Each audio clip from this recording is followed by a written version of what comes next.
নমস্কাৰ মই এপলিনা টাইমিটলৈ স্বাগতম জনাইছো এই মুহূৰ্তত আন এটা ডাঙৰ খবৰ লৈ আহিছো 22 এপ্ৰিলৰ পেহেলগামৰ নৰসংহাৰ ঘটনাৰ সন্দৰ্ভত নতুন তথ্য পোহৰলৈ আহিছে মূল অভিযুক্ত হাসিম মুছাৰ সৈতে পাক সেনাৰ সম্পৰ্ক কেনেকুৱা সকলো ভয়ংকৰ তথ্য পোহৰলৈ আহিছে এনআইএ তদন্তত পেহেলগাম কাণ্ডৰ নতুন তথ্য মূল অভিযুক্ত হাসিম মুছাৰ সৈতে পাক সেনাৰ আছে সম্পৰ্ক অৰ্থাৎ পাক সেনাৰ নেতৃত্বতে সংঘটিত হৈছিল নেকি এই নৰসংহাৰ লৈছে এই মুহূৰ্তত টাইমিটৰ দৰ্শকৰ বাবে ডাঙৰ খবৰ পেহেলগাম কাণ্ডৰ নতুন তথ্য প্ৰতিদিনে নতুন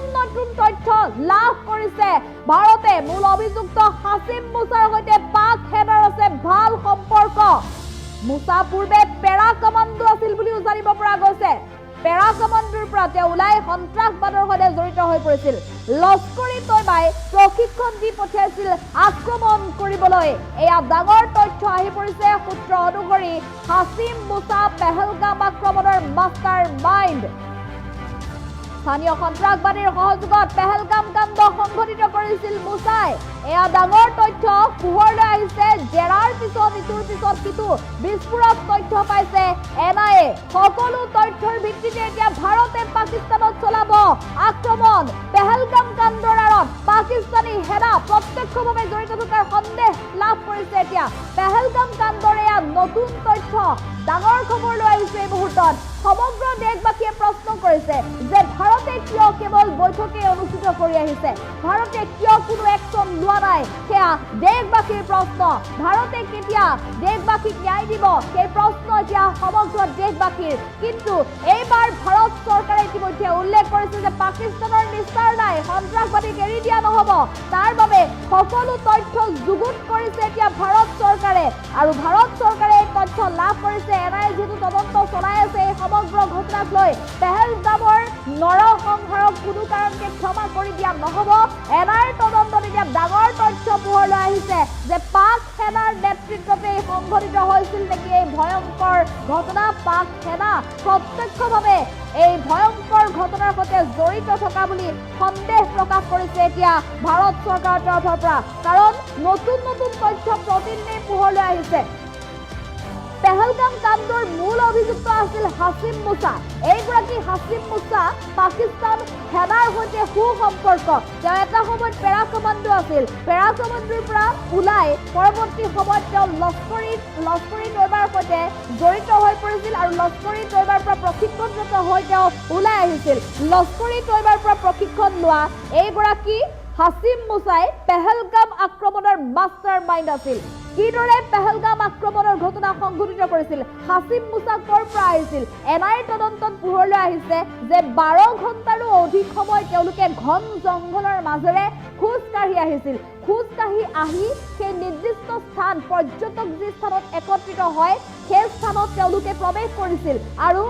ভাৰতীয় সেনাৰ পোছাক পৰিধান কৰি তেওঁলোকে সেই স্থানত প্ৰৱেশ কৰিছিল আৰু আক্ৰমণ চলাইছিল পৰ্যটকৰ ওপৰত এনআইএৰ তদন্তত এই বিস্ফোৰক তথ্য ইতিমধ্যে লাভ কৰিছে স্থানীয় সন্ত্ৰাসবাদীক তেওঁলোকে ব্যৱহাৰ কৰিছিল কাশ্মীৰৰ জিলাই সেইকাৰণে ভাৰতীয় সেনাই অভিযান অব্যাহত ৰাখিছে এই ক্ষিপ্ৰ অভিযান চলাই আছে বৰ্তমানো 200 জনক জেৰা চলাই আছে 1500ৰো অধিক বাসগৃহত ইতিমধ্যে অভিযান চলাইছে কাশ্মীৰৰ প্ৰান্তে এতিয়া অভিযান চলিছে আৰু মাষ্টাৰ মাইণ্ড হাসিম মুছাক ইতিমধ্যে জেৰা চলাই আছে জেৰাৰ পিছতে এতিয়া বহু বিস্ফোৰক তথ্য লাভ কৰিছে এনআইএ পেহেলগাম কাণ্ডৰ আঁৰত পাকিস্তানী সেনা প্ৰত্যক্ষভাৱে জড়িত থকাৰ সন্দেহ সোমাই পৰিছে সমগ্ৰ ঘটনা আচলতে পাকিস্তান সেনাৰ ওপৰত এতিয়া তৰ্জনী আঙুলি কিয়নো সমগ্ৰ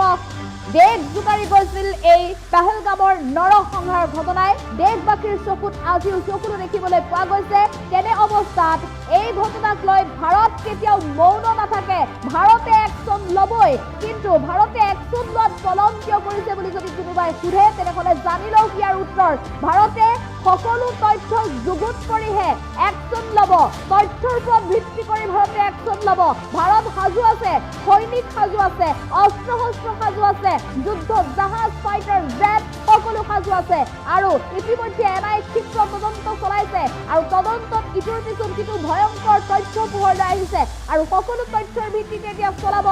আক্ৰমণ কিয়নো পাকিস্তানৰ সৈতে যি শত্ৰুতা এই ভাৰতৰ সেই শত্ৰুতাত আৰু অধিক কোনো কাৰণত স্থান প্ৰশ্ৰয় নিদিয়ে কোনো কাৰণত সন্ত্ৰাসবাদীক স্থান নিদিয়ে আৰু পাকিস্তানী লোকক ভাৰতে স্থান নিদিয়ে এই কথা নিশ্চিত কৰি তুলিছে ভাৰতে আৰু যাৰ বাবে এতিয়া ভয়ংকৰ যুদ্ধৰ বাবেও সাজু আছে ভাৰত কিন্তু সকলো তথ্য যেতিয়ালৈকে ভাৰত চৰকাৰৰ হাতত নপৰে তেতিয়ালৈকে যুদ্ধৰ ক্ষেত্ৰত নিৰ্দিষ্ট সিদ্ধান্তৰ কথা উল্লেখ নকৰে বা পৰিকল্পনাৰ কথা উল্লেখ নকৰে কিন্তু ভাৰত চৰকাৰে ইতিমধ্যে ব্লুপ্ৰিণ্ট ৰচনা কৰিছে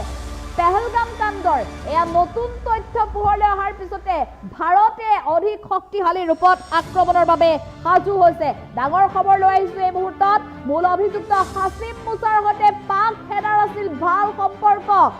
এটা সময়ত তেওঁ পেৰা কামাণ্ডো আছিল আৰু তেওঁৰ কামাণ্ডোৰ পৰা চাকৰিৰ অৱসৰ হোৱাৰ পিছতে তেওঁ লস্কৰী তৈবাৰ সৈতে জড়িত হৈছিল লস্কৰী তৈবাৰ সৈতে জড়িত হৈ আৰু এই প্ৰশিক্ষণ লৈ তেওঁ এই আক্ৰমণৰ বাবে আহিছিল আৰু তাৰ বাবে কাশ্মীৰৰ স্থানীয় যিসকল সন্ত্ৰাসবাদী আছিল পেহেলগামৰ যিসকল স্থানীয় সন্ত্ৰাসবাদী আছিল স্থানীয় যুৱক আছিল তেওঁলোকক ধৰি বান্ধি নি প্ৰশিক্ষণ দিছিল আৰু সেই প্ৰশিক্ষণত সন্ত্ৰাসবাদী হিচাপে প্ৰস্তুত কৰি সম্পূৰ্ণৰূপে নিৰ্মাণ কৰিছিল এগৰাকী সন্ত্ৰাসবাদী আৰু সন্ত্ৰাসবাদী নিৰ্মাণ কৰি উলিয়াই দিছিল এই ভয়ংকৰ নৰসংহাৰৰ বাবে এয়া ডাঙৰ খবৰ আহি পৰিছে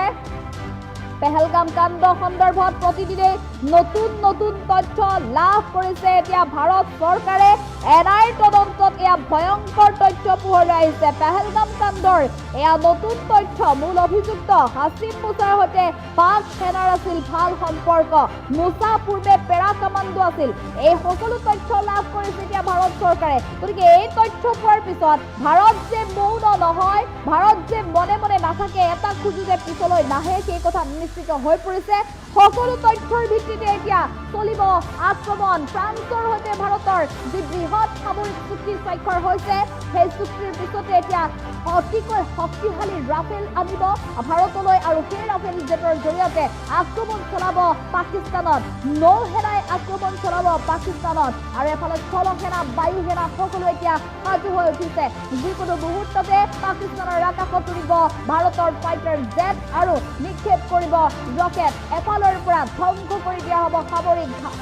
পাকিস্তানৰ সকলো সন্ত্ৰাসবাদীৰ ঘাটি ৪২টাকৈ সন্ত্ৰাসবাদীৰ ঘাটি লক্ষ্য কৰি লৈ ইতিমধ্যে ভাৰত আক্ৰমণৰ বাবে সাজু হৈ উঠিছে আৰু উল্লেখ কৰিব লাগিব যে এনআইৰ তদন্তত যিসমূহ তথ্য পোহৰলৈ আহিছে সকলো তদন্তৰ ভিত্তিত ইতিমধ্যে ভাৰতীয় সেনাই অভিযানো অব্যাহত ৰাখিছে ভাৰত বা সীমান্তৰ কাশ্মীৰৰ প্ৰতিখন জিলাই এতিয়া অভিযান আৰম্ভ কৰিছে দুৱাৰে গৈছে কাশ্মীৰৰ জনসাধাৰণৰ দুৱাৰে গৈ সন্ত্ৰাসবাদী ধৰি আনিছে ২০০ৰো অধিক লোকক বৰ্তমান ভাৰতীয় সেনাই হুকীয়াকৈ জেৰা অব্যাহত ৰাখিছে আৰু এফালে মূল অভিযুক্ত হাছিম মুছাক তীব্ৰ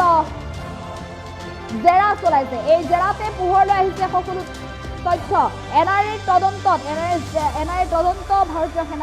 ভাৰতীয় সেনাৰ জেৰা সকলো কথাতে ইতিমধ্যে স্পষ্ট কৰি দিছে এই কথা যে হাছিম মুছাৰ পাক সেনাৰ সৈতে ভাল সম্পৰ্ক আছিল এয়া ডাঙৰ তথ্য পোহৰলৈ আহিছে এইবাৰ নিস্তাৰ নাই পাকিস্তানৰ ভাৰতে সকলো তথ্য যুগুত কৰিছে আৰু যিকোনো মুহূৰ্ততে আক্ৰমণ চলাব পাকিস্তানত সকলো তথ্যৰ ভিত্তিতে আক্ৰমণ চলাব এতিয়া পাকিস্তানত ভাৰতে কাকো এৰি দিয়া নহব এটাও সন্ত্ৰাসবাদী এৰি নিদিয়ে সন্ত্ৰাসবাদীক প্ৰশ্ৰয় দিয়া কাকো এৰি দিয়া নহব পাক সেনা এতিয়া প্ৰত্যক্ষভাৱে এই আক্ৰমণত জড়িত থকাৰ তথ্য লাভ কৰিছে এনআইএ ডাঙৰ খবৰ আজিৰ দিনটোৰ আটাইতকৈ ডাঙৰ খবৰ বুলি উল্লেখ কৰিব লাগিব কিয়নো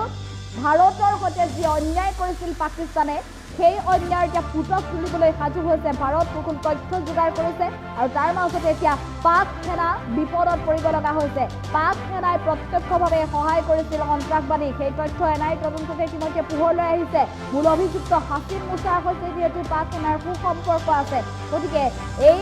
সম্পৰ্কৰ বাবেই পাক সন্ত্ৰাসবাদীয়ে নৰসংহাৰৰ ঘটনা সংঘটিত কৰিছিল নেকি ২২ এপ্ৰিলত আৰু মাত্ৰ কেইটামান মুহূৰ্ত আৰু বহু তথ্য পোহৰলৈ আহিব অহাৰ সম্ভাৱনা এনআইৰ বৰ্তমানো সকলো ধৰণৰ তদন্ত অব্যাহত ৰাখিছে